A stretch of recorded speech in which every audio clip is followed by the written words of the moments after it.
19 जून की रात सूरत express train करीब 10 बजे ग्वालियर स्टेशन पहुंची थी। इस ट्रेन में आरती नाम की महिला अपने एक रिश्तेदार अमन के साथ जनरल बोगी में बैठी हुई थी।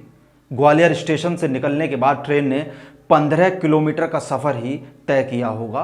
तभी 3 मन चले उनके सामने आकर बैठ जाते हैं और कुछ देर बाद महिला को घूरने लगते हैं और उनकी हिम्मत इतनी बढ़ जाती है कि वे लोग महिला को अश्लील इशारे करने लगते हैं और महिला का वीडियो बनाने लगे, जिसका महिला और उसके साथी जब विरोध करते हैं तो मनचलों ने इनकी पिटाई करना शुरू कर दिया और बात इतनी बढ़ी कि दोनों को चलती ट्रेन से नीचे फेंक दिया। नमस्कार, खबर की कबर में कबर खोदेंगे एक रूह कपा देने वाली वारदात की जो आपके होश उड़ा देगी। जब मुझे होश आया तब घड़ी में रात के 12 बज रहे थे। घना जंगल था, तेज बारिश हो रही थी और पटरी से थोड़ी दूर पर बदहवास हालत में पड़ी थी मेरी दोस्त आरती। उसके कपड़े फटे हुए थे, उसकी पीठ, पैर और हाथ छिले हुए थे। हम दोनों सूरत एक्सप्रेस में सफ़र कर रहे थे। आरती का रेप करने में नाकाम रहे बदमाशों ने हम दोनों को चलती ट्रेन से बाहर फेंक दिया। ये आप बीती है आरती के रिश्तेदार अमन की, जो उस दिन जनरल बोगी में उसके साथ सफ़र कर रहा था। झारखंड के अमन और आरती किसी काम से लखनऊ आए थे। लखनऊ के बाद उनका गुजरात जाने का प्लान था।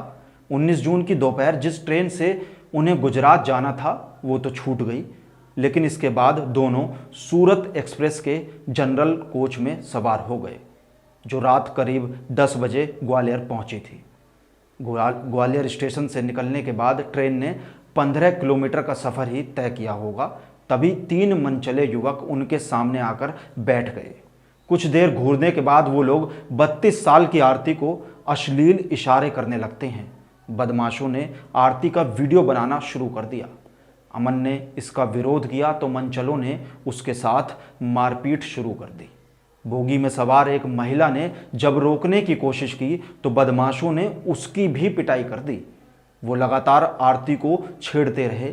इससे परेशान होकर आरती और अमन बोगी के गेट के पास जाकर खड़े हो जाते हैं, लेकिन बदमाशों का मन अभी भी नहीं भरा था। वो उनके पीछे पीछे उसी गेट पर पहुंच जाते हैं जहां आरती और अमन खड़े थे। उन्होंने आरती की साड़ी खींची और रेप करने की कोशिश की। विरोध करने पर आरती और अमन को चलती ट्रेन से ग्वालियर से 35 किलोमीटर दूर बसे गांव बिलोआ के जंगल में नीचे फेंक दिया। चलती ट्रेन से गिरने की वजह से इन दोनों को गंभीर चोटें आईं। अमन ने किसी तरह आरती को उसी के फटे हुए कपड़ों में लपेटा।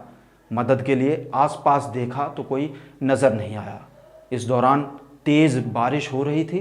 वो आरती को गोद में उठाकर करीब 5 किलोमीटर पैदल चलकर एक गांव में पहुंचा, जहां एक घर का दरवाज़ा खटखटाया।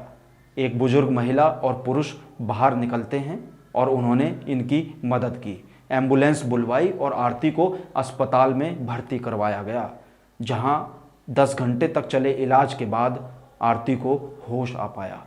पुलिस ने आरती और अमन का बयान दर्ज कर लिया है और आरोपियों के खिलाफ केस दर्ज कर उनकी तलाश में जुटी हुई है। आगे भी और ऐसी खबरों के लिए हमारे चैनल खबर की कबर को सब्सक्राइब कर लें और शेयर करना बिल्कुल ना भूलें।